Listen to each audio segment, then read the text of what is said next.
මහරෑ 12ට මුළු ලෝකෙම නිදාගෙන ඉන්න වෙලාවට තමන්ගේ නිින්ද කැප කරගෙන පාරේ යන මිනිස්සු ඉන්නවා. සුනිල් කියන්නේ අන්න ඒ වගේ කෙනෙක්.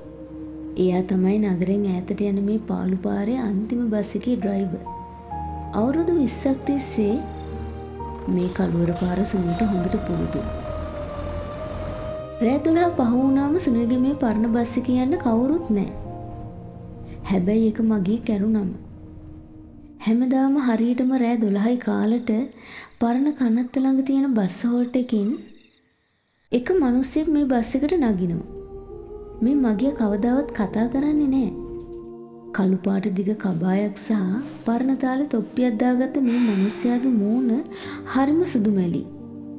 එයාගේ ඇඳුම් හරියට මීට අවුරුදු 50කට කලින් මිනිස්සු ඇඳපු විදිහේ ඒවා. එයා බස් එකට නැගලා ටිකට් එකට සල්ලි දෙන්නේ අපි පාවිච්චි කරන කාසි හෝ කොළ වලින් නෙමෙයි. තඹ පාට පරණ කාසි වලින්. ඒ කාසි වල 7 5 7 10 කියලා පරණ අකුරින් කොටලයි තියෙන්නේ. මුල් දවස්වල සුනිල් මේ අමුත්තට බය වුණා. මේ මනුස්සයාගේ ඇඟෙන් ඉන්නේ අමුතුම සීතලක් කියලා සුනිල්ට තේරුණා. හැබැයි දවස් මාස ගණන් ගෙවිලා යද්දී බස් එකේ පිටිපස්සේ සීට් එකේ කිසිම සද්දයක් නැතුව යන මේ අద్భుත මගියා සුනිල්ගේ තනිකම මකන එකම යාළුවා බවට පත් වුණා. සුනිල් එයාගේ ජීවිතේ තියෙන හැම ප්‍රශ්නයක්ම බස් එකේ එළවන ගමන් මේ නිහඬ මගියාට කිව්වා. තමන්ගේ අසනීපෙන් ඉන්න පොඩි දුව ගැන, දුවගේ ඔපරේෂන් එකට සල්ලි හොයාගන්න බැරුව දුක් විඳින හැටි.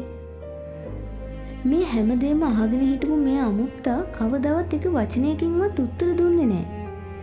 ඒත් එයාගේ ඇස් වලින් ලොකු සැනසීමක් සුනිල්ට දැනුණා.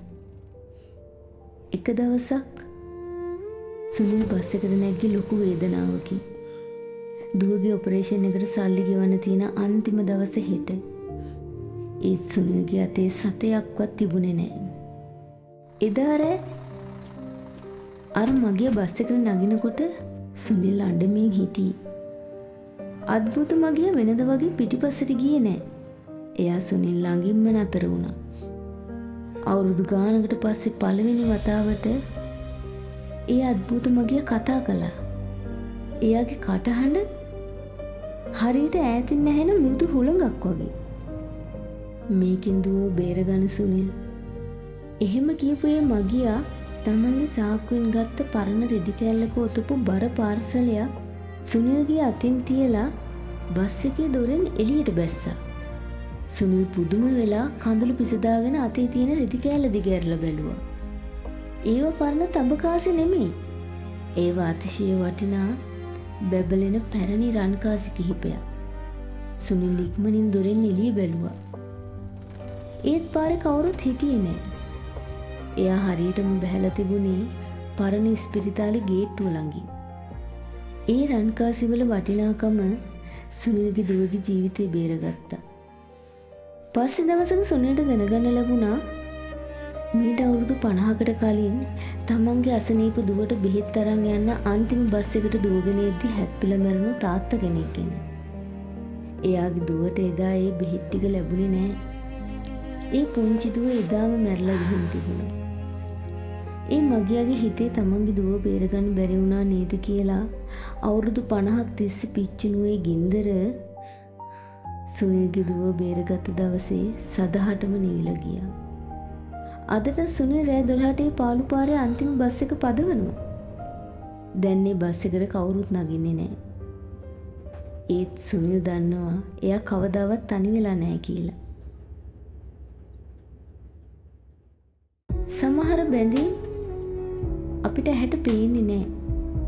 ගොඩක් වෙලාවට අපි හිතනවා අපි මේ ලෝකෙ තනි වෙලා. අපේ ප්‍රශ්න දිහා බලන්න අපිට උදව් කරන්න කවුරුත් නෑ කියලා.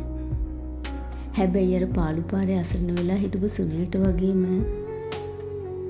අපේ ජීවිතේ මහා අඳුරම අමාරුම තැන්වලදී කවුරුත් බලාපොරොත්තු නොවුණු විදියට කොහෙන් හරි අදෘශ්‍යමාන හයියක් පිහිටක් අපිට ලැබෙනවා.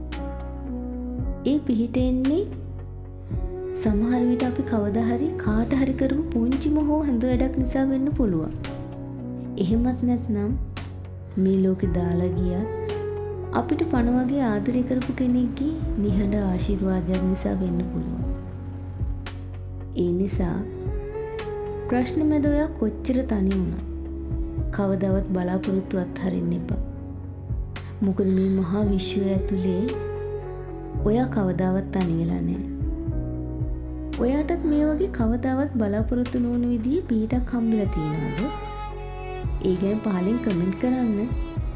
මේ වගේ හදවතට දැනෙන ජීවිතයට යමක් එකතු කරන තවත් අමුතු කතාවකින් අපි ආයෙමත් හමු වෙනවා.